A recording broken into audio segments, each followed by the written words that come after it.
बसंती चोला, मेरा रंग दे बसंती चोला।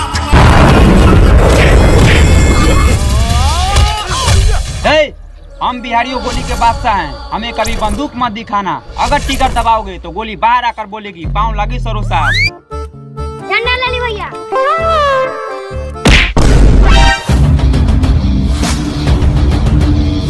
की कहले अब भाइयों, हम स्कूल में बड़ा जलेबी खैनी।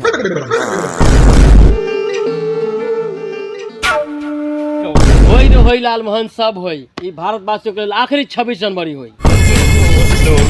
काहेला मजबूर बानी गफ्फार, काहे हमनी के पास बम बारूद के कमी बा का?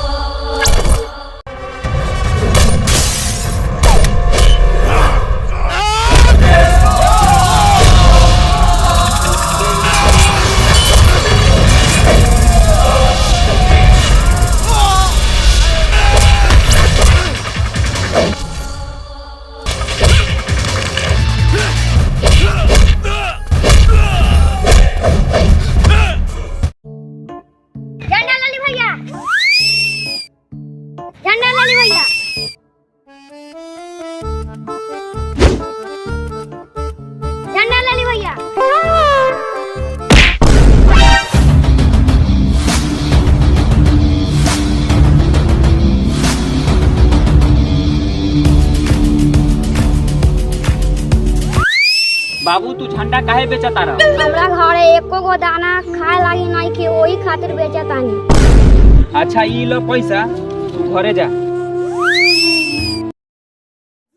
भाइयों 26 जनवरी अच्छा से बीत नु गेल। की कहले अब भाइयों, हम स्कूल में बड़ा जलेबी खैनी। अरे भाइयों हम बहुत जिलेबी खा लेले बानी। भाग रे साला, तोरा गैस बन गेल बा। अरे भाइयों हम बहुत जिलेबी खा लेले बानी। वही पर साला भस दीवर पा देले। अच्छा भाइयों तू ऐजा रुक, हम दोनों छिया करके आ बतानी। ऐ साला के रोज नटंग के सीए चलत रहेला। अच्छा हम तोरे हरियाली देख के बतानी।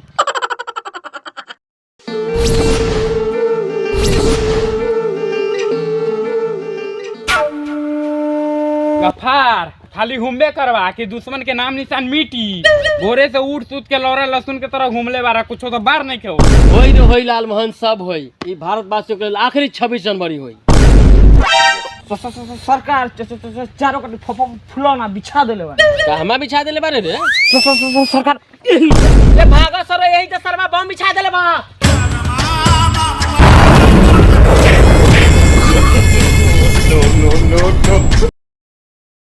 तोहरा के तो एक दिन अपना जूता से कुछ चल देम, लेकिन का करी अभी मजबूर बानी।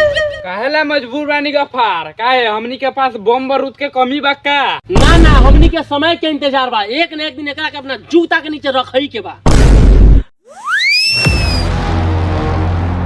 गफ्फार आज 26 तारीख बा, हिंदुस्तान के लोग आज खुशी मनावत होई। मनावे दे खुशी रे गुकिरबा, मनावे दे।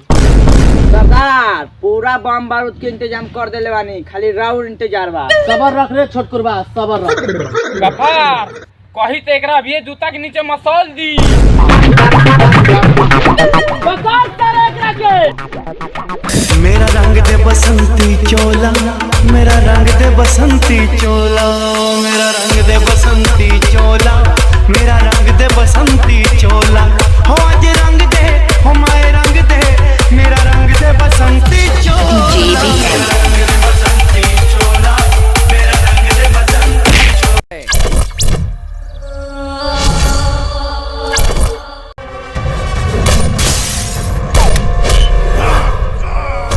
हम है हिंदुस्तानी, सीने में दिल रखते हैं और तुम जैसे पाकिस्तानियों को गांड धर के चीर देते हैं।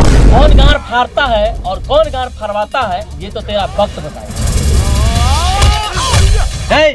हम बिहारियों गोली के बादशाह हैं, हमें कभी बंदूक मत दिखाना। अगर टिकर दबाओगे तो गोली बाहर आकर बोलेगी पाँव लगी सरो साहब। बच्चे हम तुम्हारा वो हाल करेंगे कोई भी हिंदुस्तानी पाकिस्तानी का नाम सुनते ही खौफ खाएगा। मारो इसे।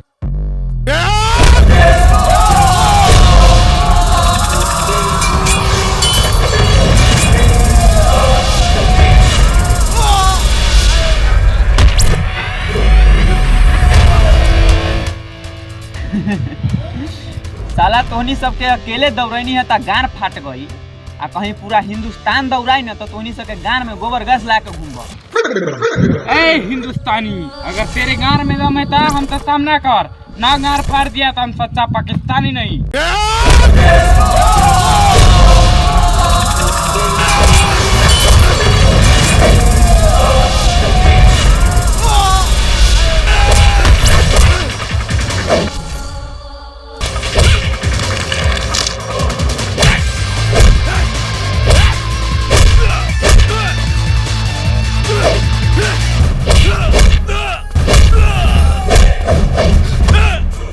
तूने बोला था ना कि तेरे 10 लोगों ने मेरे मुल्क को घुटनों पर गिरा दिया था, तो आज देख अकेले ही सरोज हिंदुस्तानी तेरी पूरी सेना के साथ साथ तेरे ही सामने तेरे ही मुंह में अपना भारत का तिरंगा लहराऊंगा।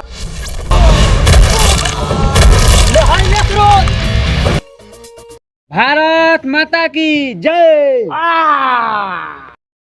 जब जब किसी ने मेरे मुल्क को ललकारा है, इसी तरह से हिंदुस्तानी ने दुश्मनों को मुंह में झंडा गाड़ा है। हिंदुस्तान जिंदाबाद।